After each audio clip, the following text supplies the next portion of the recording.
अस्सलाम वालेकुम। आज की इस वीडियो के अंदर हम एमएस वर्ड के बारे में पढ़ेंगे कि एमएस वर्ड है क्या। बेसिकली एमएस वर्ड एक ग्राफिकल वर्ड प्रोसेसिंग प्रोग्राम है जिसके अंदर हम टाइपिंग का काम करते हैं, या हम ये कह सकते हैं कि एमएस वर्ड बेसिकली एक ऐसा प्रोग्राम है जो कि यूज़र को अलाउ करता है कि इसके अंदर टाइपिंग की जा सके और फिर उस डॉक्यूमेंट को सेव किया जा सके। अब जब हम एमएस वर्ड के अंदर काम करते हैं तो उसके लिए हमें कुछ रूल्स जो आते हैं वो फॉलो करना ज़रूरी होते हैं, या जिनको हम फॉलो करते हैं। आप जिस ऑर्गेनाइजेशन के अंदर काम कर रहे हैं, अगर आप उस ऑर्गेनाइजेशन के लिए कोई डॉक्यूमेंट आप टाइप कर रहे हैं, कोई डॉक्यूमेंट बना रहे हैं, कोई फाइल क्रिएट कर रहे हैं, तो उनके अपने रूल होंगे। और अगर हम एकेडमिक राइटिंग की बात करें, आप किसी यूनिवर्सिटी के स्टूडेंट हैं, आप कोई थीसिस लिख रहे हैं, आप कोई असाइनमेंट बना रहे हैं, या आप कोई रिपोर्ट लिख रहे हैं, तो उसके लिए अलग रूल्स हैं। अब इसमें जो सबसे पहले चीज़ आ जाती है वो आपके पास फॉन्ट स्टाइल आ जाता है, जिसके अंदर आपने इस चीज़ को अंडरस्टैंड करना है कि आपने किस फॉन्ट स्टाइल के अंदर डॉक्यूमेंट्स को राइट करना है। फॉर एग्जांपल, अगर आप एकेडमिक राइटिंग कर रहे हैं, किसी यूनिवर्सिटी के स्टूडेंट हैं, तो आपको आम तौर पर जो यूनिवर्सिटीज़ के अंदर फॉन्ट स्टाइल यूज़ किया जाता है वो टाइम न्यू रोमन यूज़ किया जाता है।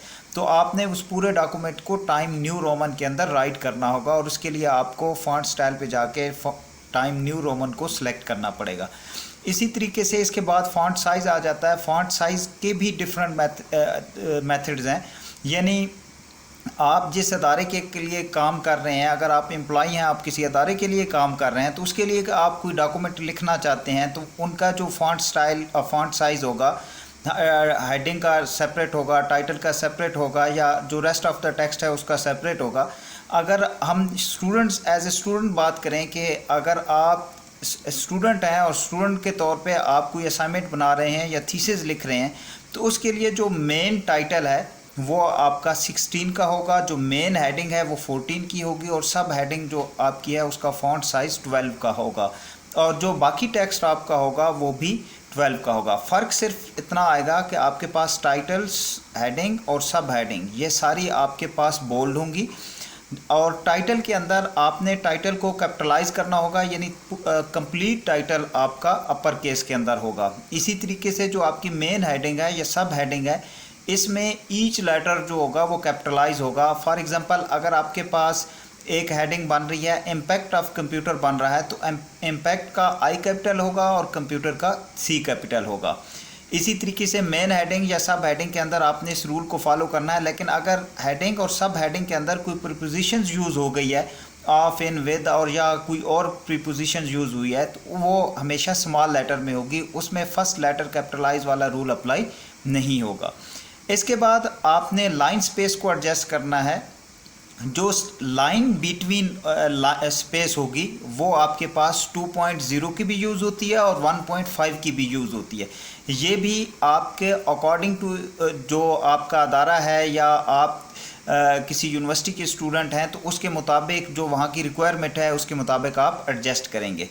इसके अलावा आप जब कोई भी डॉक्यूमेंट राइट करते हैं, तो आप अगर कोई डॉक्यूमेंट बना रहे हैं तो उसके अंदर डिफरेंट पैराग्राफ होते हैं, तो आपको पैराग्राफिंग स्पेस जो है वो भी एडजस्ट करनी होती है। और पैराग्राफिंग स्पेस आम तौर पे आप जब एमएस वर्ड ओपन करते हैं तो उसकी जो डिफ़ॉल्ट सेटिंग में आती है वो 12 पॉइंट की होती है। तो आपने जो पैराग्राफिंग स्पेस को एडजस्ट करना है वो अकॉर्डिंग टू रिक्वायरमेंट करना है, और आमतौर पे जो स्पेस एडजस्ट की जाती है वो 10 पॉइंट की जाती है।